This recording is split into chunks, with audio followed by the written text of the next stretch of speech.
एक क्लोन मतलब किसी जीव की डीएनए से बनाई गई उसकी बिल्कुल हूबहू कॉपी। 23 फरवरी 1997 को वैज्ञानिकों ने पहली बार एक भेड़ का क्लोन बनाया और उसका नाम डॉली रखा। इस ऐतिहासिक खोज से यह साबित हो गया कि जानवरों की तरह इंसानों का क्लोन भी बनाया जा सकता है। यहीं से मानव क्लोनिंग की तकनीक शुरू हुई, लेकिन इसके साथ बहुत विवाद भी शुरू हो गया। कई नैतिक विशेषज्ञों ने कहा कि मानव क्लोन खतरनाक है और कई धार्मिक समुदायों का मानना था कि भगवान ने इंसान को अपने रूप में बनाया है, इसलिए इंसान का क्लोन बनाकर भगवान की रचना से छेड़छाड़ करना गलत है। कई देशों में विरोध प्रदर्शन शुरू हो गए, हजारों लोग सड़कों पर उतर आए। इसके बाद सरकार ने 6th डे लॉ बनाया, जिसके तहत मानव क्लोनिंग को गैर कानूनी घोषित कर दिया गया और उस समय तक बनाए गए सभी मानव क्लोन नष्ट कर दिए गए। अब समय काफी आगे बढ़ चुका है। इंसानियत अब ऐसे दौर में है जहाँ विज्ञान और टेक्नोलॉजी दुनिया को एक नए रूप में बदल रही है, लेकिन 6th डे लॉ अब भी लागू है। इस तेजी से बदलते भविष्य में एडम गिब्सन अपने छोटे परिवार के साथ खुशहाल पल बिता रहा था। एडम एक आम आदमी था जिसके लिए उसकी पत्नी नताली और बेटी क्लारा ही पूरी दुनिया थे। उन्हें हमेशा खुश और सुरक्षित रखना ही उसकी जिंदगी का मकसद था। आज एडम का जन्मदिन था। उसकी पत्नी और बेटी ने पूरे दिल से उसे शुभकामनाएं दी। इसके बाद एडम अपने दोस्त हैंक के साथ काम पर निकल गया। एडम एक हेलीकॉप्टर पायलट था जो अपनी खुद की ट्रांसपोर्ट कंपनी चलाता था। चाहे इमरजेंसी में मरीजों को अस्पताल पहुंचाना हो या पर्यटकों को स्नोबोर्डिंग वाली जगहों पर ले जाना हो, उसकी कंपनी इसी काम के लिए जानी जाती थी। काम पर पहुंचते ही एडम को एक अच्छी खबर मिली। उस दिन उसे एक अरबपति बिजनेसमैन माइकल ड्रकर को स्नोबोर्डिंग वाली जगह ले जाने का काम मिला था। माइकल ड्रकर एक बहुत बड़ा नाम था और उसकी कंपनी रिप्लेसमेंट टेक्नोलॉजीज क्लोन बनाने के काम में दुनिया की सबसे आगे थी। हालांकि मानव क्लोनिंग पर रोक थी, लेकिन जानवरों की क्लोनिंग लीगल थी, इसीलिए यह कंपनी जानवरों के क्लोन बनाती थी। अगर किसी का पालतू कुत्ता, बिल्ली या कोई और जानवर मर जाता तो वह ड्रकर की पशु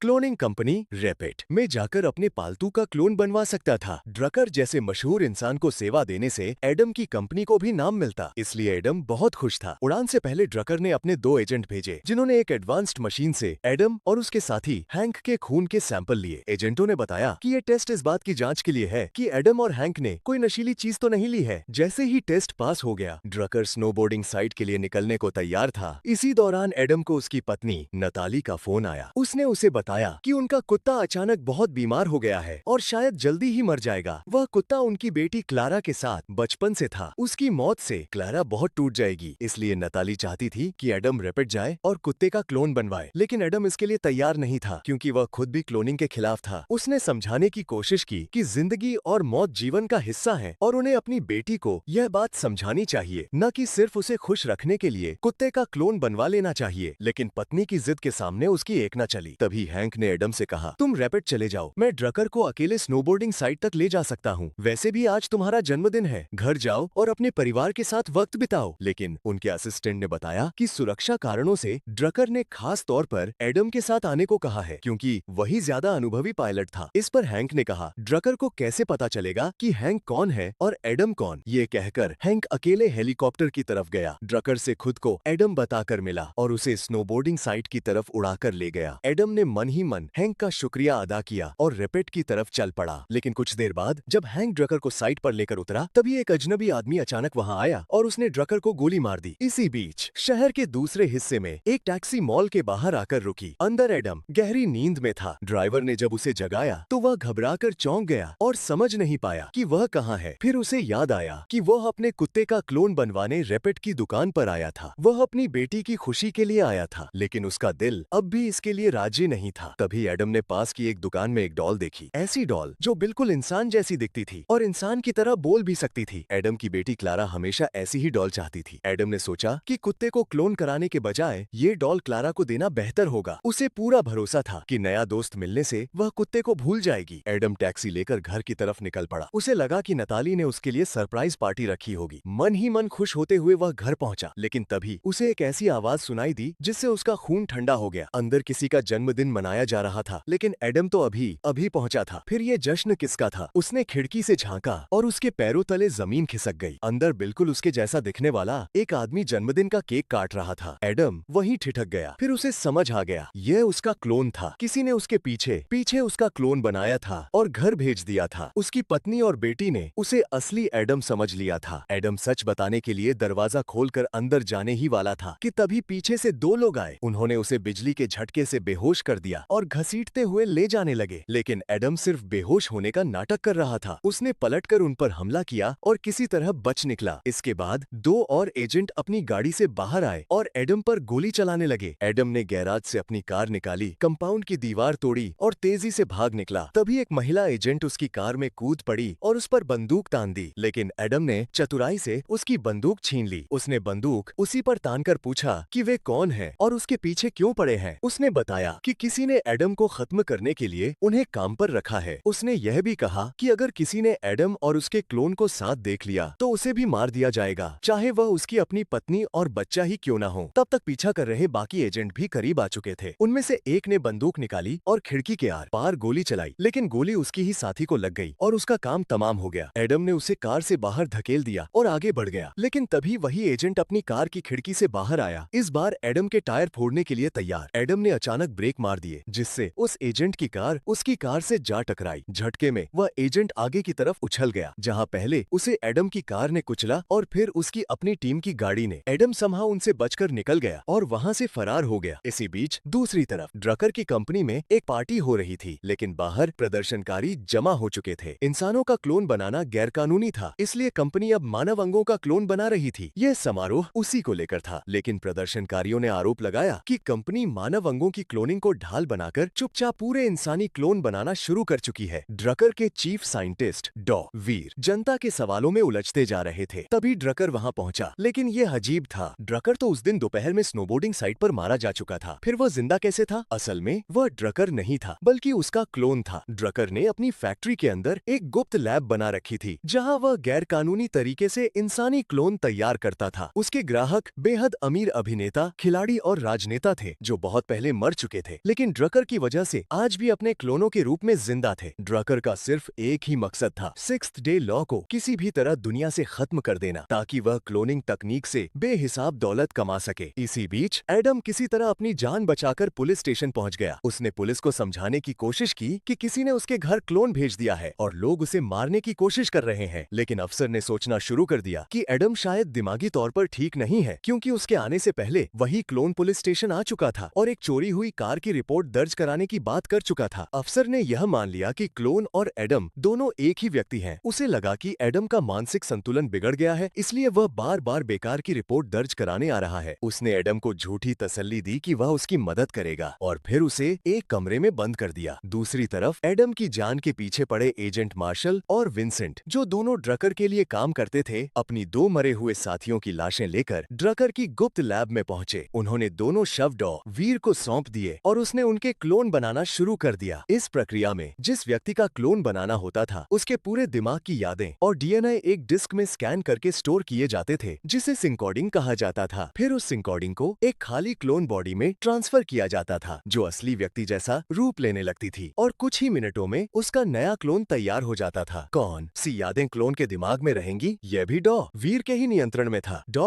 वीर के पास उन दोनों मरे हुए एजेंट्स की सिंकोडिंग पहले से थी और उसने उनका इस्तेमाल करके उनके क्लोन बना दिए। उनके नाम टालिया और वाइली थे और दोनों अपने मारे जाने का बदला एडम से लेने के लिए आग बबूला थे। इसी दौरान मार्शल को एक मुखबिर से संदेश मिला कि एडम पुलिस स्टेशन में बंद है। मार्शल अपने 3 साथियों को लेकर एक बार फिर एडम को मारने निकल पड़ा। वह एक मनोचिकित्सक का भेष बनाकर पुलिस स्टेशन पहुंचा। खुशकिस्मती से एडम ने उसे आते देख लिया, लेकिन उसके पास भागने का कोई रास्ता नहीं था। तभी उसकी नजर कमरे में लगी दीवार के दूसरी तरफ एक और कमरे पर पड़ी। उसने टीवी तोड़कर उस रास्ते से पुलिस स्टेशन से बाहर निकलने का रास्ता बना लिया। बाहर वाइली पहरा दे रहा था और उसने एडम को देख लिया। उस पर बंदूक तान दी, लेकिन एडम ने बंदूक छीन ली, उसकी गर्दन मरोड़ दी और उसे एक बार फिर मौत के घाट उतार दिया। एक बार फिर मौत को चकमा देकर एडम भाग निकला और इस बार सीधे अपने दोस्त हैंक के घर गया। उस समय हैंक अपनी वर्चुअल गर्लफ्रेंड के साथ रोमांटिक पल बिता रहा था। एडम ने हैंक को सब कुछ समझाया कि किसी ने उसके घर क्लोन भेज दिया है और लोग उसे मारने पर तुले हुए हैं, लेकिन हैंक को बिल्कुल यकीन नहीं हुआ। तब एडम हैंक को साथ लेकर चुपचाप अपने ही घर की झलक देखने निकल पड़ा। उन्होंने देखा कि एडम का क्लोन गैराज की मरम्मत में लगा हुआ था। यह देखकर हैंक भी हैरान रह गया। अब एडम ने तय कर लिया था, आज वह क्लोन का काम खत्म करके अपनी पुरानी जिंदगी वापस लेगा। उसने क्लोन पर निशाना साधा, लेकिन तभी उसे एहसास हुआ क्लोन निर्दोष था। उसे खुद भी नहीं पता था कि वह क्लोन है। वह इसी विश्वास में जी रहा था कि वही असली एडम है। एडम किसी निर्दोष को मार नहीं सका। उसने अपना मन बदल दिया और हैंक के घर लौट आया। हताश एडम समझ नहीं पा रहा था कि अब क्या करे या इस मुश्किल घड़ी में उसकी मदद कौन करेगा। एडम और हैंक सब कुछ सोच ही रहे थे कि तभी बाहर से किसी ने अचानक हैंक पर गोली चला दी और उसे मौके पर ही मार डाला। गोली चलाने वाला वही आदमी था जिसने उस दोपहर स्नोबोर्डिंग साइट पर ड्रकर को गोली मारी थी। उसका नाम ट्रिप था। ट्रिप ने एडम पर भी बंदूक तान दी और कहा कि उसका एडम से कोई निजी दुश्मनी नहीं है, वह बस वहाँ से निकल जाना चाहता है। लेकिन एडम ने हैंक की वर्चुअल गर्लफ्रेंड का इस्तेमाल उसे भटकाने के लिए किया और उस पर झपट पड़ा। दोनों में हाथापाई हो गई और आखिरकार एडम ने अपनी ही बंदूक से ट्रिप को घायल कर दिया। घायल ट्रिप किसी तरह बचकर भाग निकला और पार्किंग लॉट में अपनी कार तक पहुंच गया, लेकिन उसकी हालत बिगड़ने लगी और वहीं उसकी कार दुर्घटनाग्रस्त हो गई। एडम उसे कार से बाहर निकालकर पूछा कि उसने हैंक को क्यों मारा। ट्रिप ने बताया कि वह एक धार्मिक उग्रवादी संगठन का हिस्सा था जो क्लोनों को मानवता के लिए खतरा मानता था और क्लोनिंग तकनीक पर काम करने वाली हर कंपनी के साथ उन्हें भी दुनिया से मिटा देना चाहता था। उसने यह भी कहा कि हैंक ईश्वर की रचना का अपमान था, वह एक क्लोन था। यह सुनकर एडम सन्न रह गया। ट्रिप ने आगे बताया कि असली हैंक तो उसी दोपहर पहले ही मर चुका था जब वह ड्रकर को मारने के लिए स्नोबोर्डिंग साइट गया था। उसने ड्रकर और हेलीकॉप्टर में सवार सभी लोगों को घायल कर दिया था। दुर्भाग्य से हैंक भी उसी हेलीकॉप्टर में था और वहीं मारा गया। एडम को ट्रिप की बात पर यकीन नहीं हुआ। उसने कहा कि ड्रकर तो मरा ही नहीं था, वह तो हर टीवी चैनल पर दिख रहा था। तभी ट्रिप ने कहा वह ड्रकर नहीं था, वह उसका क्लोन था जिसे डॉ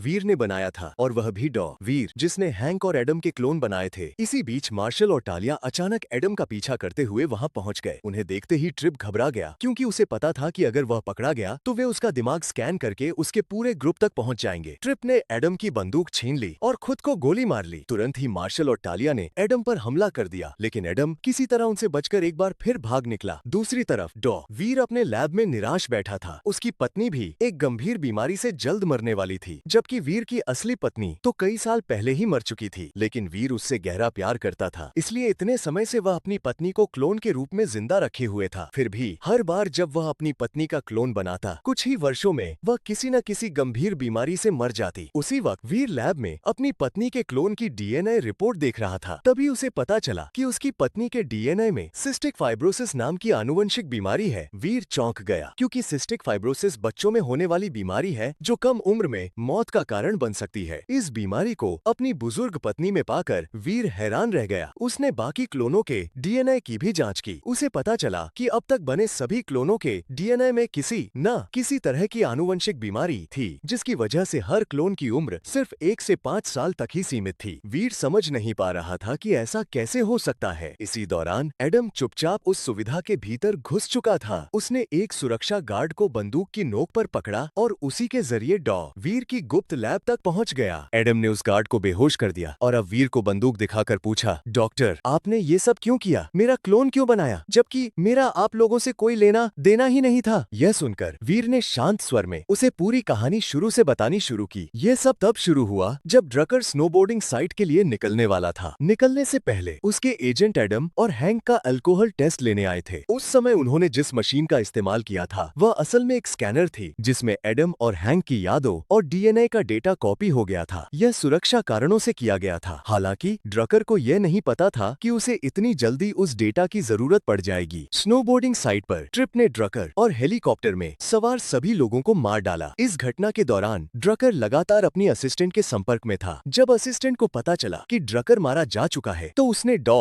वीर से तुरंत ड्रकर का क्लोन बनाने को कहा, लेकिन क्लोनिंग अवैध थी, इसलिए वीर को यह पक्का करना था कि किसी को ड्रकर के क्लोन होने की भनक तक न लगे। इसके लिए ड्रकर की मौत की घटना को भी छिपाना जरूरी था और यह तभी संभव था जब उस घटना में मारे गए सभी लोग जिंदा दिखें। यहीं से सारी मुसीबत शुरू हुई। हैंक ने हेलीकॉप्टर में खुद को एडम बताकर परिचय दिया था, इसलिए ड्रकर की असिस्टेंट ने मृतकों में एडम की जगह हैंक का नाम समझ लिया, इसलिए एडम का क्लोन बनाया गया। लेकिन जब शव आए तो वीर को पता चला कि एडम का शरीर तो था ही नहीं, उसकी जगह हैंक का शव था। तब उन्होंने हैंक का क्लोन बनाया और मार्शल वू उसके लोगों को एडम के क्लोन को खत्म करने के लिए भेज दिया। बची हुई कहानी एडम पहले से जान चुका था। उसका क्लोन उसके घर पहुंच चुका था उससे पहले कि एडम खुद वहां पहुंचे और ड्रकर को डर था कि अगर किसी ने एडम और उसके क्लोन को साथ देख लिया तो उसकी गैरकानूनी मानव क्लोनिंग वाली साजिश उजागर हो जाएगी, कंपनी बर्बाद हो जाती और ड्रकर जो अब खुद भी एक क्लोन था मारा जाता। इसी वजह से ड्रकर अब एडम को मार डालने पर तुला हुआ था। यह सच जानकर एडम के पैरों तले जमीन खिसक गई। उसे समझ आ गया कि अगर उसे अब जिंदा रहना है तो ड्रकर के काले कारनामे दुनिया के सामने लाने ही होंगे। वह ड्रकर की एकमात्र रिकॉर्डिंग अपने पास रखे हुए था जिसे सबूत के तौर पर इस्तेमाल किया जा सके। वह डिस्क जिसमें ड्रकर की मौत की सारी यादें थीं और ये साबित होता था कि वह क्लोन था। अब एडम वीर को बंदूक की नोक पर लेकर लैब से बाहर निकलने लगा। वीर को एडम के लिए सहानुभूति होने लगी। उसने एडम को चेतावनी दी कि ड्रकर उसके पूरे परिवार को उसके क्लोन सहित मार डालने वाला है ताकि मानव क्लोनिंग के सारे सबूत मिटाए जा सकें। एडम ने उसी वक्त एक ट्रक हाईजैक किया और अपनी बेटी के स्कूल की ओर निकल पड़ा। एडम जानता था कि उसका क्लोन उसकी पत्नी और बेटी के स्कूल में पहुंच गया होगा क्योंकि आज उसकी बेटी के स्कूल में एक कार्यक्रम था। लेकिन जब तक एडम स्कूल पहुंचा, ड्रकर के आदमी उसकी पत्नी और बेटी का अपहरण कर चुके थे। एडम भागता हुआ स्कूल के अंदर आया जहां उसका क्लोन पुलिस से संपर्क करने की कोशिश कर रहा था। एडम ने उसे बताया कि पुलिस को कॉल करने का कोई फायदा नहीं है। जब क्लोन ने अपने हमशक्ल को देखा तो वह पूरी तरह स्तब्ध रह गया। क्लोन खुद को असली एडम समझ रहा था। असली एडम कौन है और क्लोन कौन, दोनों इस पर बहस करने लगे। तभी गुस्से में एडम ने क्लोन को मुक्का मारकर बेहोश कर दिया। इसके बाद एडम ने सीधे ड्रकर से संपर्क किया। उसके पास ड्रकर के अपराधों का सबूत था, यानी वह सिंकॉर्डिंग डिस्क। उसके बल पर ड्रकर को धमकाते हुए उसने कहा, ड्रकर, यह सबूत तुम्हें एक पल में खत्म कर सकता है, लेकिन मैं कोई झगड़ा नहीं चाहता। सबके हित में यही है कि हम एक समझौता कर लें। तुम मेरी पत्नी और बेटी को लेकर ठीक आज रात 10:00 बजे मेरे दफ्तर के बाहर पहुंचो। मैं वहां सबूत लेकर तुमसे मिलूंगा। उस वक्त ड्रकर ने एडम की बात मान ली। इसी बीच एडम और उसका क्लोन दोस्त बन गए क्योंकि उस समय दोनों की चिंता सिर्फ अपनी पत्नी और बेटी थी। दोनों जानते थे कि ड्रकर बहुत चालाक आदमी है। वह नताली और क्लारा को आसानी से छोड़ने वाला नहीं था। इसलिए उन्होंने एक योजना बनाई और बम तैयार करना शुरू कर दिया। इसी दौरान दूसरी तरफ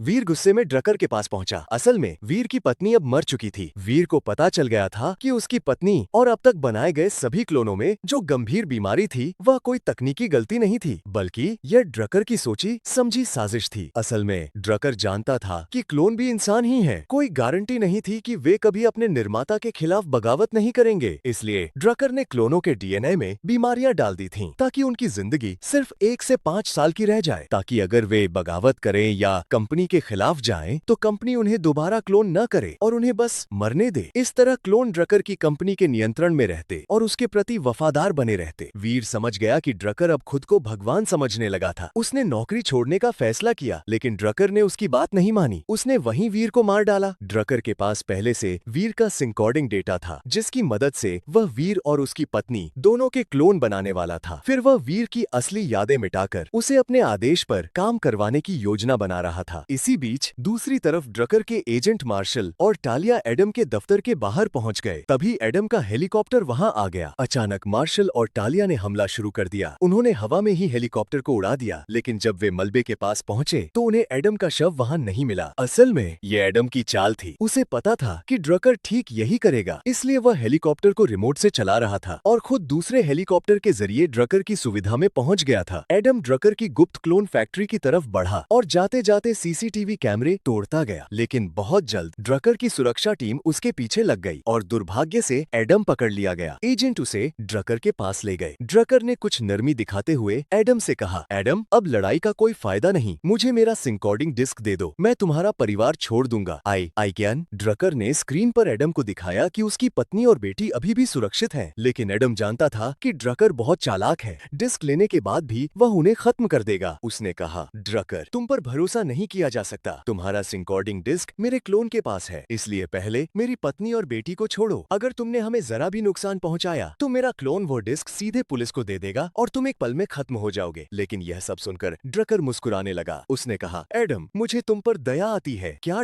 वीर ने तुम्हें नहीं बताया कि जिसे तुम अपना क्लोन समझ रहे हो वह असल में असली एडम है? तुम क्लोन हो। ये सुनकर एडम स्तब्ध रह गया, लेकिन फिर वह मुस्कुराने लगा क्योंकि ड्रकर धोखे का उस्ताद था। उस पर भरोसा नहीं किया जा सकता था। फिर ड्रकर ने समझाया कि ऐसी स्थिति कभी भी आ सकती है, इसलिए उसने क्लोन पहचानने का एक खास तरीका सोचा था। क्लोन की पलकों के अंदर एक निशान बनाया जाता था। क्लोन जितनी बार बनाया गया होता उसकी पलकों के अंदर उतने ही निशान होते। एडम ने देखा और उसकी पलकों के अंदर एक निशान था। इसका मतलब यह था कि यह सच था, यह एडम क्लोन था। ये हकीकत जानकर एडम निराश हो गया। तब ड्रकर ने एडम से कहा कि अब वे दोनों एक ही नाव में हैं। अगर असली एडम ड्रकर का भंडाफोड़ करता तो सरकार सभी क्लोनों को खत्म कर देती, जिसके चलते क्लोन एडम भी मारा जाता। ड्रकर ने खुलासा किया कि 2 से 3 साल के भीतर वह देश की आधी से ज्यादा आबादी को क्लोन बना देगा और वे सभी मिलकर सरकार के 6th डे लॉ के खिलाफ वोट करेंगे और इस कानून को रद्द करवा देंगे। फिर जब मानव क्लोनिंग वैध हो जाएगी तो दुनिया दुनिया का हर इंसान अमर हो जाएगा। जैसे ही कोई व्यक्ति मरता, उसका क्लोन फिर से बना दिया जाता। इस पर एडम ने गुस्से में कहा, बेशक उन सारे क्लोनों का कंट्रोल तुम्हारे हाथ में होगा, लेकिन कौन जिएगा और कौन मरेगा, यह तय करने वाले तुम कौन होते हो? क्या तुम भगवान से भी बड़े हो? ड्रकर ने कहा, ऐसा लगता है एडम, तुम भी उन्हीं लोगों में से हो जो मानते हैं कि इंसान भगवान ने अपनी ही शक्ल में बनाए थे। चलो मान भी ले, लेकिन भगवान ने हमें विज्ञान भी दिया और उसी की मदद से हम आज उस मुकाम तक पहुंच गए हैं जहां हम खुद भगवान की जगह ले सकते हैं। भगवान ने भी यह फैसला सोच समझकर ही किया होगा। अब ड्रकर ने एडम को प्रस्ताव दिया कि अगर वह असली एडम को पकड़वाने में मदद करे तो वे असली एडम को मार देंगे और फिर क्लोन एडम अपने परिवार के साथ खुशी से रह सकेगा। वे एडम की यादों से यह बात भी मिटा देंगे कि वह क्लोन है, लेकिन एडम फिर भी उनकी बात मानने को तैयार नहीं हुआ। तब ड्रकर के आदमियों ने उसे पकड़ लिया और उसकी यादें स्कैन करने लगे ताकि पता चल सके कि असली एडम कहाँ है। एडम बेहोश हो गया और ड्रकर ने उसकी यादों में झांका। उसने देख लिया कि असली एडम वहाँ क्लोन एडम के साथ आया था। इसी वजह से क्लोन एडम ने अंदर आते समय सारे सीसीटीवी कैमरे तोड़ दिए थे ताकि असली एडम को अंदर आते कोई देख न सके। ड्रकर ने अपने आदमियों को उसे ढूंढने भेज दिया। इसी बीच दूसरी तरफ असली एडम भी सुविधा के अंदर घुस चुका था। उसने वहाँ ऑक्सीजन सिलेंडर में एक विस्फोटक लगा दिया और पूरी सुविधा की बिजली काट दी। उधर क्लोन एडम, जो सिर्फ बेहोश होने का नाटक कर रहा था, अचानक उठ खड़ा हुआ और उसने ड्रकर को अपनी पकड़ में ले लिया। उसी पल वाइली ने क्लोन एडम पर गोली चलाई, लेकिन गोली सीधे ड्रकर को लग गई। ड्रकर बुरी तरह घायल हो गया। क्लोन एडम तुरंत शीशा तोड़कर कमरे से बाहर कूद गया और भागने लगा। ड्रकर ने टालिया को एडम के पीछे भेज दिया और मार्शल व वाइली को जल्दी से क्लोनिंग प्रक्रिया शुरू करने का आदेश दिया ताकि वह अपना क्लोन फिर से बना सके। दूसरी तरफ असली एडम को अपनी पत्नी और बेटी मिल गईं। उसने उनकी निगरानी कर रहे एजेंट विंसेंट को खत्म कर दिया और अपनी पत्नी बेटी को लेकर हेलीकॉप्टर से वहां से निकल गया। उनकी जान बच गई, लेकिन क्लोन एडम अभी भी मुश्किल में था। ड्रकर ने सारे बाहर निकलने वाले दरवाजे लॉक कर दिए थे, जिससे क्लोन एडम के लिए भागना मुश्किल हो गया। इसी बीच ड्रकर ने सबसे पहले उस मूर्ख वाइली को गोली मार दी, जिसकी वजह से ये सब हुआ था। फिर मार्शल की मदद से उसने अपना क्लोन बनाना शुरू किया। खाली क्लोन धीरे धीरे ड्रकर का रूप लेने लगा। उधर दूसरी तरफ एडम टालिया और मार्शल से बचने के लिए उन पानी से भरे टैंकों में छिपा हुआ था जिनमें खाली क्लोन रखे जाते थे। टालिया उसे ढूंढते ढूंढते टैंक के पास पहुंची। तभी एडम अचानक बाहर निकला और टालिया की टांग पकड़कर उसे पानी में खींचने लगा। उसी वक्त टालिया ने गोली चलाई। एडम तो उस गोली से बच गया, लेकिन गोली ने कांच का टैंक तोड़ दिया। सारा पानी लैब में फैल गया, जिससे पूरी व्यवस्था में खराबी आ गई। नतीजा यह हुआ कि ड्रकर की क्लोनिंग प्रक्रिया अधूरी रह गई। ड्रकर अभी मरा भी नहीं था कि इसी बीच उसका क्लोन अधूरी हालत में जाग गया। उसे भी ये पता नहीं था कि वह पूरा नहीं बना है। उसने मरते हुए ड्रकर पर जरा भी ध्यान नहीं दिया और उसके कपड़े उतारकर खुद पहनने लगा। लेकिन इससे पहले कि वह भाग पाता, एडम बंदूक ताने उसके सामने आ खड़ा हुआ। ड्रकर ने एडम को बहलाने की कोशिश की कि अगर वह उसके साथ मिल जाए तो वह उसे अमर बना देगा, उसके डीएनए में मौजूद बीमारी हटा देगा और उसे स्वस्थ जीवन देगा। लेकिन एडम अब उसकी चालों में नहीं फंसने वाला था। उसने ड्रकर को बेहोश कर दिया और सुविधा के ऑक्सीजन सिलेंडर में लगी विस्फोटक सामग्री को आग लगा दी। फिर छत की ओर भागा, लेकिन बचकर निकलने का कोई रास्ता नहीं था। ऊपर से ड्रकर के आदमी लगातार उस पर गोलियां बरसा रहे थे। एडम मान चुका था कि उसकी मौत यहीं लिखी है। तभी एक उम्मीद की किरण दिखाई दी। असली एडम हेलीकॉप्टर लेकर आया और क्लोन एडम को बचा लिया। अपनी जान जोखिम में डालकर असली एडम ने अपने क्लोन की जान बचाई। उसी पल सुविधा में जबरदस्त धमाका हुआ और उसके साथ ड्रकर का पूरा क्लोनिंग डेटा भी जलकर राख हो गया। असली एडम सुरक्षित अपने दफ्तर में क्लोन एडम के साथ पहुंच गया। क्लोन एडम ने अपनी किस्मत मान ली थी। उसे एडम से कोई शिकायत नहीं थी। उसने एडम के परिवार को असली एडम के हवाले किया और बहुत दूर चला गया, इतना दूर जहां वह अपनी नई पहचान बना सके और अपनी जिंदगी खुद जी सके। इसी के साथ फिल्म यहीं खत्म हो जाती है। दोस्तों, विज्ञान अपने आप में न अच्छा होता है न बुरा। असली फर्क उस इरादे और उद्देश्य से पड़ता है जिसके साथ इंसान उसका इस्तेमाल करता है। अगर इरादा भलाई का हो तो तकनीक जाने बचाती है, और अगर लालच या स्वार्थ हो तो वही तकनीक तबाही लाती है। असली जिम्मेदारी हमेशा इंसान पर ही होती है। यही फिल्म द छठ डे का संदेश है। तो इस तरह कहानी खत्म होती है। अगर आपको मजा आया हो तो लाइक कर दीजिए, कमेंट में अपनी राय बताइए और अपनी फेवरेट सीन भी जरूर लिखिए। हर हफ्ते और मूवी रिकैप्स के लिए सब्सक्राइब कीजिए और बेल आइकन दबाइए ताकि नया वीडियो आने पर आपको नोटिफिकेशन मिल जाए। अंत तक बने रहने के लिए धन्यवाद। फिर मिलेंगे अगली बार।